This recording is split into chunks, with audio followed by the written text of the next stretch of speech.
ನಾನು ಹೇಳಿದ್ನಲ್ಲ, ಇದು ತುಂಬ ಅಂದರೆ ತುಂಬಾ ಡೇಂಜರ್ ಪ್ಲೇಸು. ಇವಾಗ ನಾವು ಅಪ್ ಸೇರ್ಬೋದು. ಇವಾಗ ಇಲ್ಲಿಂದ ಒಂದು 20 ಇರುತ್ತೆ ಅಂದ್ಕೊಳ್ತೀನಿ. ದಿಂಬಂ ಟು ಸತ್ಯಮಂಗಲಂ 27 ಇದೆ. ಈ ಕಡೆ ಒಂದು 16-17 ಅಷ್ಟೇ ಬರೋದು. ಇವಾಗ ಬೇರೆ ಕೆಮ್ಕೊಳ್ತಾ ಇದ್ದಾರೆ. ಬಸ್ ಬಂತು ನೋಡಿ ಇವಾಗ. ಆರನ್ ಗಿರನ್ ಏನಿಲ್ಲ, ಗೌರ್ಮೆಂಟ್ ಬಸ್ಸು. ಇಕ್ಕಿರೋನು ಇವಾಗ ನಮಗೆ ತಗೊಬಂದು ಕರೆಕ್ಟ್ ಆರನ್ ಮಾಡಿಲ್ಲ ಅಂದಿದ್ರೆ. Hello squad, welcome back to our channel K10. ಎಲ್ಲರೂ ಹೇಗಿದ್ದೀರಾ? ಚೆನ್ನಾಗಿದ್ದೀರಾ ಅಂದ್ಕೊಳ್ತೀನಿ. ನಾನಂತೂ ಸಖತ್ತಾಗಿದ್ದೀನಿ. ಬಟ್ ಎಲ್ಲರ ಹತ್ರನೂ ಕ್ಷಮೆ ಕೇಳಬೇಕು. ಏನಕ್ಕಪ್ಪ ಅಂತಂದರೆ ಲಾಸ್ಟ್ 2-3 ಮಂತ್ಸಿಂದ ಯಾವುದೇ ವೀಡಿಯೋಸ್ನ ಪೋಸ್ಟ್ ಮಾಡೋಕ್ಕಾಗಿಲ್ಲ. ಸಮ್ ಪರ್ಸ್ನಲ್ ವರ್ಕ್ ಮತ್ತು ಪರ್ಸ್ನಲ್ ಇಶ್ಯೂಸಿಂದ ಸ್ವಲ್ಪ ಸ್ಟಾಪ್ ಮಾಡಿಟ್ಟಿದ್ದೆ. ಸೊ ಇವತ್ತು ಸ್ವಲ್ಪ ಏನಾದರೂ ಒಂದು ವೀಡಿಯೋ ಮಾಡೋಣ ಅಂತಂತ ನನ್ನ ನೇಟಿವ್ ಪ್ಲೇಸಿಂದ ದಿಂಬಂ ಅಂತಂತ ಆಲ್ರೆಡಿ ನಾನು ನಿಮಗೆ ಹೇಳಿದ್ದೆ.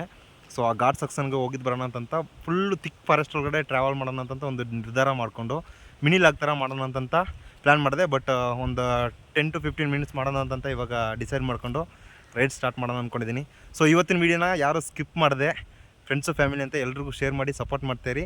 ಸ್ವಲ್ಪ ಇಂಟ್ರೆಸ್ಟಿಂಗ್ ಆಗಿರುತ್ತೆ. ಏನಾದರೂ ಪ್ರಾಣಿ ಮತ್ತು ಡೇಂಜರಸ್ ಅನಿಮಲ್ಸ್ ಸಹ ಮೀಟ್ ಆಗ್ಬೋದು. ಎನಿವೇಸ್ ಸ್ಕ್ವಾಡ್, ತುಂಬ ಲೇಟ್ ಮಾಡೋದು ಬೇಡ, ಲಾಗ್ ಶುರು ಮಾಡೋಣ. ಸ್ಕ್ವಾಡ್ ಆ್ಯಕ್ಚುಲಿ ಇವಾಗ ಟ್ರಾವೆಲ್ ಶುರು ಮಾಡಿದ್ದೀವಿ. ನೋಡ್ಬೋದು ಫುಲ್ಲು ಬರೀ ತಿಕ್ಕು ಫಾರೆಸ್ಟು. ಮತ್ತು ಇಲ್ಲಿನೂ ಸಹ ಹೇರ್ ಪಿನ್ ಬೆಂಡ್ ಥರನೇ ಇರೋದು. ಅಪ್ಪು ತುಂಬ ಒಂದು ಎಷ್ಟು ಮೀಟರ್ಸ್ ಅಂತ ಗೊತ್ತಿಲ್ಲ, ಬಟ್ ಅಪ್ಪಲ್ಲೇ ಹೋಗಿ ದಿಂಬಂ ಮಿಡ್ ಪಾಯಿಂಟಲ್ಲಿ ಹೋಗಿ ನಾವು ಸ್ಟಾಪ್ ಮಾಡೋಣ ಅಂದ್ಕೊಂಡಿದ್ದೀವಿ. ನೋಡಿ ಈ ಕಡೆ ಸಿಕ್ಕಾಪಟ್ಟೆ ನೀರೆಲ್ಲ ಹರಿದಾಡ್ತಿತ್ತು.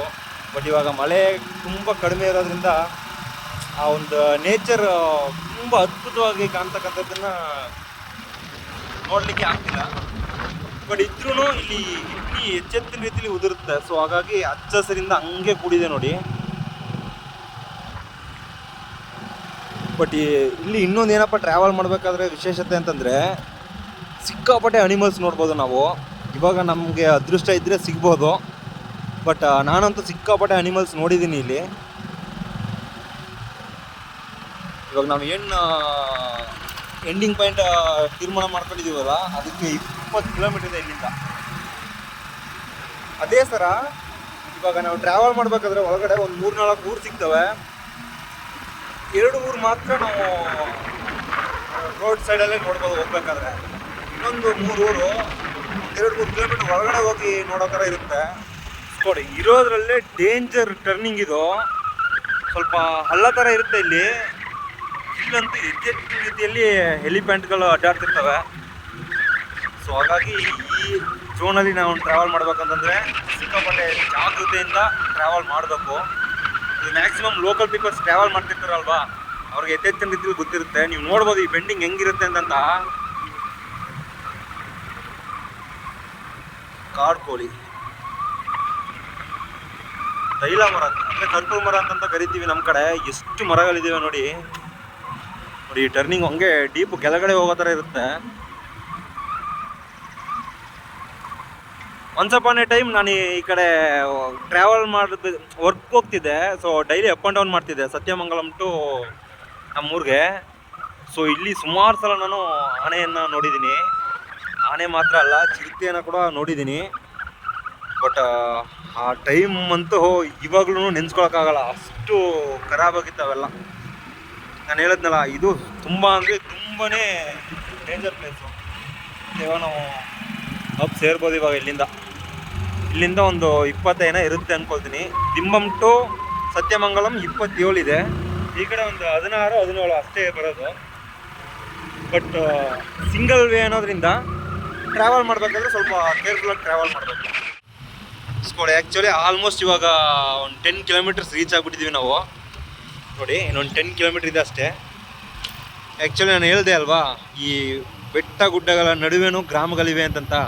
ಬೆಜಲೆಟ್ಟಿ ಅಂತಂತ ಒಂದು ವಿಲೇಜಿಗೆ ಬಂದಿದ್ದೀವಿ. ಮತ್ತು ರೈಟ್ ಸೈಡ್ ಒಂದು ರೋಡ್ ಹೋಗ್ತಾ ಇದೆ ನೋಡಿ, ಅಲ್ಲಿನೂ ಸಹ ಒಂದು ಊರು ಬರುತ್ತೆ. ಅದು ತುಂಬ ಅಪ್ಪಲ್ಲಿ ಹೋಗಬೇಕು. ಅಲ್ಲಂತೂ ಸಿಕ್ಕಾಪಟ್ಟೆ ಕಷ್ಟ ಇದೆ ನೋಡಿ. ವಿಲೇಜ್ ನೋಡಿ ಎಷ್ಟು ಸುಂದರವಾಗಿದೆ. ಚಿಕ್ಕ ಚಿಕ್ಕ ಮನೆಗಳು, ಮತ್ತು ಅವರು ಸಹ ದುಡಿಮೆ ಮಾಡ್ತಾರೆ, ಬೇರೆ ಬೇರೆ ರೀತಿ ಇರ್ತಾರೆ. ಬಟ್ ಇದ್ರೂ ಇಲ್ಲಿ ನಾವು ಲೈಫು ಲೀಡ್ ಮಾಡಬೇಕು ಅನ್ನೋದು ತುಂಬ ಸವಾಲಿರ್ತಕ್ಕಂಥದ್ದು. ಇದು ಫಾರೆಸ್ಟ್ ಆಫೀಸು ಸಮಥಿಂಗ್. ಅಲ್ಲಿ ನೋಡಿ ಒಂದು ಆನೆ ಮಾಡಿಟ್ಟವ್ರೆ, ಕಾಣ್ತಾ ಇರೋದು ಕರೆಕ್ಟ್. ಇದೆಲ್ಲ ಊರೆಮ್ಮೆಗಳು, ಸಾರಿ ಕಾಡೆಮ್ಮೆಗಳಲ್ಲ. ನೋಡಿ ಅಲ್ಲಿ ಏನು ಇಟ್ಟಿದಾರಲ್ಲ ಅದೆಲ್ಲ ಸೌದೆಗಳು. ಆ್ಯಕ್ಚುಲಿ ಇದನ್ನೆಲ್ಲ ಮಾರ್ಕೊಳ್ತಾರೆ, 100 ರೂಪಾಯಿ 150 ರೂಪಾಯಿ ಈ ಥರ ಮಾರ್ತಾ ಇರ್ತಾರೆ. ಮತ್ತು ಈ ಕಡೆ ಮಳೆ ಎಲ್ಲ ಊದಾಗ ಸಿಕ್ಕಾಪಟ್ಟೆ ನೀರು ಬರ್ತದೆ, ಕಾಡು ಪ್ರದೇಶ ಹೆಚ್ಚಿನ ರೀತಿ ಇರೋದ್ರಿಂದ. ಸೊ ಆವಾಗ ಸ್ವಲ್ಪ ಪ್ರಾಣಿಗಳ ಓಡಾಟ ಅನ್ನೋದು ಹೆಚ್ಚೆಚ್ಚಿನ ರೀತಿಯಲ್ಲಿ ಆಗಬೇಕಾದ್ರೆ ಇಲ್ಲಿ ವಾಸವಾಗಿರ್ತಕ್ಕಂಥವ್ರಿಗೆ ಸಿಕ್ಕಾಪಟ್ಟೆ ಪ್ರಾಬ್ಲಮ್ಸ್ಗಳಿರ್ತವೆ. ಬಟ್ ನಿಜಕ್ಕೂ ಗ್ರೇಟ್ ಅವರು, ಯಾವುದೇ ಭಯ ಇಲ್ಲದೆ ಎಷ್ಟೋ ವರ್ಷಗಳಿಂದ ಇಲ್ಲೇ ಬದುಕನ್ನು ಕಟ್ಕೊಂಡಿರ್ತಕ್ಕಂಥದ್ದು ಮೆಚ್ಚಬೇಕಾದ ವಿಷಯ. ಮತ್ತು ಇವಾಗ ನೋಡಿ ಈ ಝೋನಲ್ಲಿ ಆ 10 ಕಿಲೋಮೀಟರ್ ಆದಮೇಲೆ ಮತ್ತೆ ಇವಾಗ ಮುಂದೆ ಹೋಗ್ಬೇಕಂದ್ರೆ ಸಿಕ್ಕಾಪಟ್ಟೆ ಚಳಿ ಆಗ್ತಾ ಇದೆ. ಅದೇ ರೀತಿ ಪ್ಲೇಸ್ ಸಹ ಒಳ್ಳೆ ಕೂಲಾಗಿದೆ ಅಂತ ಹೇಳಿ. ಇವಾಗ ಬೇರೆ ಕೆಮ್ಕೊಳ್ತಾ ಇದಾರೆ. ಬಸ್ ಬಂತು ನೋಡಿ ಇವಾಗ. ಆರನ್ ಗಿರನ್ ಏನಿಲ್ಲ, ಗೌರ್ಮೆಂಟ್ ಬಸ್ಸು ಇಕ್ಕಿರೋನು ಇವಾಗ ನಮಗೆ ತಗೊಬಂದು ಕರೆಕ್ಟ್ ಆರನ್ ಮಾಡಿಲ್ಲ ಅಂದಿದ್ರೆ ನಿನ್ಗಡೆ ಬೇಕು ಇಲ್ಲ, ಬ್ರೇಕ್ ಯಾಕಿಲ್ಲ, ಬ್ರೇಕ್ ಇದೆ ಬಟ್ ಆಗ್ತಾ ಇಲ್ಲ ಅಷ್ಟೇ. ನೋಡಿದ್ರೆ ಈ ಕಡೆ ಟ್ರಾವೆಲ್ ಮಾಡ್ಬೇಕಾದ್ರೆ ಸಿಕ್ಕಾಪಟ್ಟೆ ಕೇರ್ಫುಲ್ ಟ್ರಾವೆಲ್ ಮಾಡ್ಬೋದು ಫ್ರೆಂಡ್ಸ್. ಅದರಲ್ಲೂ ಈ ಕಾರ್ ಗೆಸ್ಟ್ ಹೌಸ್ ಅಂತ ಹೇಳಿದ್ನಲ್ಲ, ಅಲ್ಲಿಗೆ ಬರೋರು ಸ್ವಲ್ಪ ರ್ಯಾಸಾಗೇ ಬರ್ತಿರ್ತಾರೆ. ಒಳ್ಳೆ ಚಳಿ ಹೊಡಿತಾ ಇದೆ. ಹಂಗೆ ಹೊಡಿಯೋ ಚಳಿಗೆ ಟ್ರಾವೆಲ್ ಮಾಡ್ಬಿಟ್ಟು ಹೋಗಿ ದಿಮ್ಮ ಮೇನ್ ಪಾಯಿಂಟಲ್ಲಿ ಬಿಸಿ ಬಿಸಿಯಾಗಿ ಒಂದು ಟೀ ಮತ್ತು ಏನಾದರೂ ಸ್ನ್ಯಾಕ್ಸ್ ತೊಗೊಂಡು ತಿಂದರೆ ಅದ್ರ ಮಜಾನೇ ಬೇರೆ. ಆ್ಯಕ್ಚುಲಿ ಇಲ್ಲಿ ಬದುಕನ್ನು ಕಟ್ಕೊಂಡಿರ್ತಕ್ಕಂಥ ಇವುಗಳ ಬಗ್ಗೆ ಒಂದು ದೊಡ್ಡ ವಿಡಿಯೋನೇ ಮಾಡ್ಬೋದು. ಬಟ್ ಏನಪ್ಪ ಅಂತಂದರೆ ಇಲ್ಲಿ ಮ್ಯಾಕ್ಸಿಮಮ್ ಕನ್ನಡ ಫ್ಲೂಯೆನ್ಸಿ ಯಾರಿಗೂ ಇಲ್ಲ, ತಮಿಳ್ ಮಾತಾಡ್ತಾರೆ. ಸೊ ನೋಡೋಣ ಮುಂದಿನ ದಿನಗಳಲ್ಲಿ ಅವರ ನೋವು ನಲಿವು ಮತ್ತು ಯಾವ ರೀತಿ ಕಾಡಿನ ಮಧ್ಯೆ ವಾಸವನ್ನು ಮಾಡ್ತಾವ್ರೆ ಇದನ್ನೆಲ್ಲ ತಿಳಿಸ್ಕೊಡೋ ಒಂದು ದೊಡ್ಡ ಪ್ರಯತ್ನ ಮಾಡೋಣ ಅಂದ್ಕೊಂಡಿದ್ದೀನಿ. ಮತ್ತು ನಾನು ಹೇಳಿದ್ನಲ್ಲ ಕಾಡಿನಲ್ಲಿಗೆ ಇಲ್ಲ, ಮರ ಒಂದಿದೆ ಅಷ್ಟೇ. ಮತ್ತು ಇನ್ನೊಂದೇನಪ್ಪ ಅಂತಂದರೆ ಇಲ್ಲಿ ಹಸ ಎಮ್ಮೆ ಎಲ್ಲ ಸಾಕ್ತಾರೆ. ಬಟ್ ಅದರಿಂದ ಬರ್ತಕ್ಕಂಥ ಹಾಲನ್ನ ಡೈರಿಗೆ ತಗೊಂಡೋಗಿ ಹಾಕ್ಬೇಕು ಅಂತಂದ್ರೂ ಡೈರಿಗೆ ತುಂಬ ಲಾಂಗಲ್ಲಿ ಹೋಗಬೇಕು. ಆ ಹಾಲಿಂದ ಬರ್ತಕ್ಕಂಥ ದುಡ್ಡು ಅವ್ರಿಗೆ ಉಳಿತಾಯ ಅನ್ನೋದು ಆಗಲ್ಲ. ಸೊ ಹಾಗಾಗಿ ಏನು ಮಾಡ್ತಾರೆ ಅಂತಂದರೆ ಇನ್ನೂ ಸಹ ಅವರ ಮನೆ ಯೂಸ್ಗೋಸ್ಕರ ಹಸುಗಳನ್ನ ಸಾಕಾಣಿಕೆ ಮಾಡೋದು, ಎಮ್ಮೆಗಳನ್ನ ಸಾಕಾಣಿಕೆ ಮಾಡೋದು, ಮತ್ತು ಮಳೆಯನ್ನು ಮಾತ್ರ ನಂಬಿ, ಹಾಗೆ ಇಡ್ಲಿಯನ್ನು ನಂಬಿ ದೊಡ್ಡ ದೊಡ್ಡ ಬೆಳೆ ಅಂದರೆ ಬೀನ್ಸ್ ಇರ್ಬೋದು, ಟೊಮೊಟೊ ಇರ್ಬೋದು, ಇದನ್ನೆಲ್ಲ ಬೆಳೀತಾವೆ ಇಲ್ಲಿ. ಮತ್ತು ಕಷ್ಟ ಇದೆ ಈ ಕಡೆ ಸರ್ವೆ ಮಾಡೋದು, ಸಿಕ್ಕಾಪಟ್ಟೆ ಕಷ್ಟ ಇದೆ. ನಾವು ವ್ಯವಸಾಯನ ಪ್ಲೈನ್ ಏರಿಯಾದಲ್ಲಿ ಮಾಡಿದ್ರೂ ಆನೆ ಹಂದಿ ಇದ್ರ ಕಾಟ ಎಲ್ಲ ತಪ್ಪಿಸ್ಕೊಂಡು ಬೆಳೆಯನ್ನು ತೆಗಿತಕ್ಕಂಥದ್ದು ಒಂದು ದೊಡ್ಡ ಸವಾಲು. ಈಗೆಲ್ಲ ಇದ್ರೂ ಇಲ್ಲಿನೂ ಸಹ ವ್ಯವಸಾಯ ಮಾಡಿ ಒಳ್ಳೆಯ ರೀತಿಯಲ್ಲಿ ಆದಾಯವನ್ನು ಗಳಿಸ್ತಾ ಇದ್ದಾರೆ. ಅದನ್ನ ಬಗ್ಗೆನೂ ಸಹ ನಾನು ವಿಡಿಯೋ ಮಾಡಿ ನಿಮಗೆ ತೋರಿಸ್ಕೊಡ್ತೀನಿ. ಅನ್ಪ್ಲ್ಯಾನ್ಡ್ ಎಷ್ಟೋ ದಿನ ಆಗಿತ್ತು ವಿಡಿಯೋ ಮಾಡಿ. ಸೊ ನಮ್ಮ ಸಬ್ಸ್ಕ್ರೈಬರ್ಸ್ಗೆ ಮತ್ತು ನನ್ನ ಫ್ಯಾಮಿಲಿ ಮೆಂಬರ್ಸ್ಗೆ ಏನಾದರೂ ಒಂದು ವಿಡಿಯೋ ಮಾಡೋಣ ಅಂತ ಪ್ಲ್ಯಾನ್ ಮಾಡಿದ್ದು. ಬಟ್ ಇಲ್ಲಿನೂ ಸಹ ಎಷ್ಟೋ ವಿಷಯಗಳಿವೆ.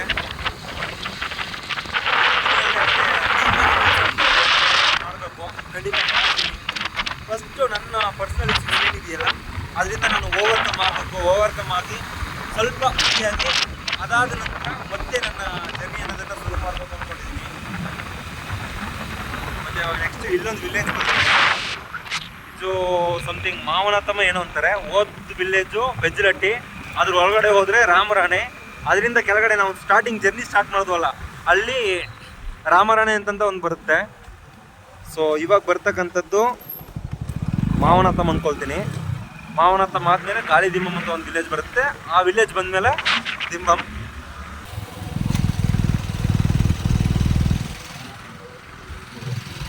ಆ್ಯಕ್ಚುಲಿ ಇವಾಗ ನಾವು ಮಾವನತಮ್ಮ ಅನ್ನೋ ಒಂದು ವಿಲೇಜ್ ರೀಚ್ ಆಗಿದ್ದೀವಿ. ನೋಡ್ಬೋದು ಇಲ್ಲಿಗೆ ಟೈಮಿಂಗ್ಸ್ಗೆ ಬಸ್ ಇರಲ್ಲ. ಸೊ 1-2 ಬಸ್ ಇರುತ್ತೆ. ಅದನ್ನು ಜಾಸ್ತಿ ಜನ ಯೂಸ್ ಮಾಡಲ್ಲ. ಮ್ಯಾಕ್ಸಿಮಮ್ ಟೆಂಪೋ ಬೈಕ್ಸು ಇದರಲ್ಲೇ ಯೂಸ್ ಮಾಡ್ಕೊತಾರೆ. ಬಸ್ಸಿನ ಅವಶ್ಯಕತೆ ಈ ಕಡೆ ಹೆಚ್ಚಿಗೆ ಇದೆ, ಇದ್ರೂ ಜನಸಂಖ್ಯೆ ಕಡಿಮೆ ಇರೋದ್ರಿಂದ ಮ್ಯಾನೇಜ್ ಆಗುತ್ತೆ ಬಿಡಿ, 1 ಟೈಮ್ 2 ಟೈಮ್ ಬಂದ್ರು. ಮತ್ತು ಇವಾಗ ನಾವು ಏನು ಹೋಗ್ತಿದ್ದೀವಲ್ಲ ಈ ಪ್ಲೇಸ್ ಅಂತೂ ಸಿಕ್ಕಾಪಟ್ಟೆ ಡೇಂಜರು. ನೀವು ನೋಡ್ಬೋದು, ಒಳ್ಳೆ ಗುಹೆ ಒಳಗಡೆ ಹೋಗ್ತಾರ ಫೀಲ್ ಆಗುತ್ತೆ. ನೋಡಿ ನಿಮಗೆ ಗೊತ್ತಾಗುತ್ತೆ. ನಾನು ಈ ಕಡೆ ಹೆಚ್ಚೆತ್ತಿನ ರೀತಿಯಲ್ಲಿ ಕಾಡೆಮ್ಮೆ, ಆನೆ, ಜಿಂಕೆ ಇವುಗಳನ್ನ ನೋಡಿರ್ತಕ್ಕಂಥದ್ದು. ಒಂದು 4-5 ಸಲ ಚಿರತೆನೂ ಸಹ ನೋಡಿದ್ದೀನಿ ಈ ಕಡೆ. ಅಂದರೆ ನಾನು once upon A time daily travel ಮಾಡ್ತಿದ್ದೆ ಈ ಕಡೆ. ವರ್ಕ್ ಮಾಡಬೇಕಾದ್ರೆ.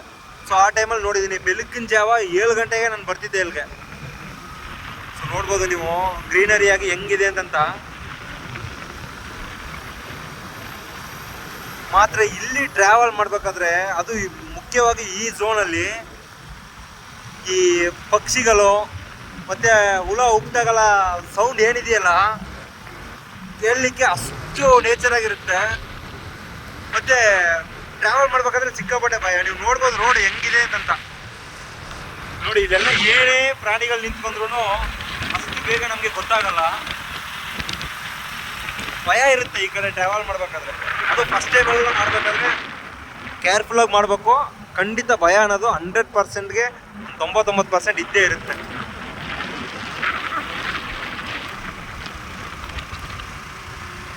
ಮಾತ್ರ ವೆದರ್ ಮಾತ್ರ ಇವತ್ತು ಆಸಮ್ ಆಗಿದೆ.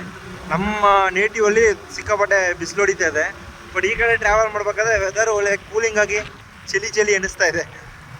ಇಷ್ಟೇ ನೋಡಿ, ಕಾಡು ಪ್ರದೇಶದಲ್ಲಿ ಇರಬೇಕಾದ್ರೂ ಒಂದು ಪುಣ್ಯ ಅನ್ನೋದನ್ನ ಮಾಡಿರಬೇಕು ನಾವು. ಆ್ಯಕ್ಚುಲಿ ಬ್ರದರ್ ಡ್ರೈವ್ ಮಾಡ್ತಾರೆ, ನಾನು ಆರಾಮ್ ಕುಂತು ವಿಡಿಯೋ ಮಾಡ್ತಾಯಿದ್ದೆ.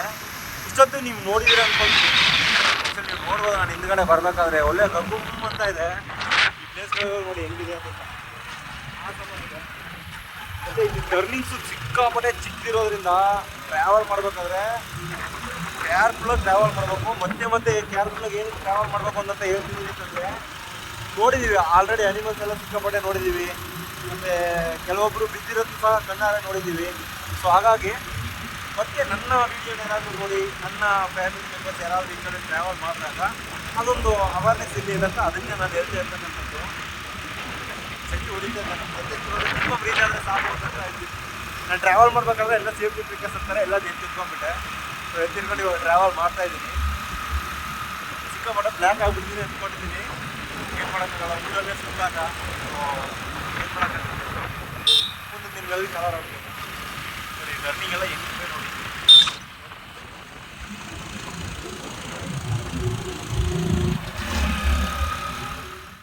ಫೈನಲಿ ಗಾಳಿ ತಿಮ್ಮಮ್ ಅಂತ ಒಂದು ಪ್ಲೇಸಿಗೆ ಬಂದಿದ್ದೀನಿ.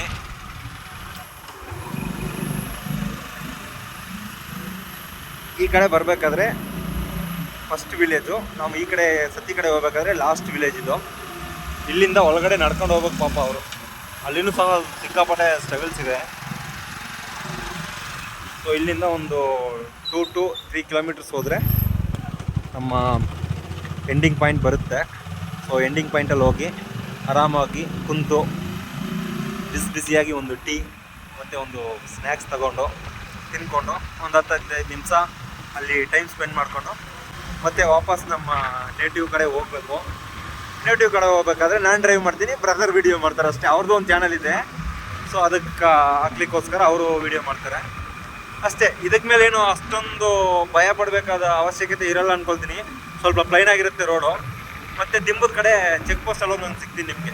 ಟ್ರೈನಲ್ಲಿ ಎಂಡಿಂಗ್ ಪಾಯಿಂಟ್ ಏನಿದೆಯಲ್ಲ ದಿಂಬಮ್ ಅಲ್ಲೇ ಬಂದಾಯಿತು. ಇಲ್ಲ ಒಳಗಡೆ ಇಲ್ಲೇ ಹಾಕಿ ಹೋಗಿ ಟೀಮ್ ಹತ್ರ ಹೋಗ್ಕೊಂಡ್ರು.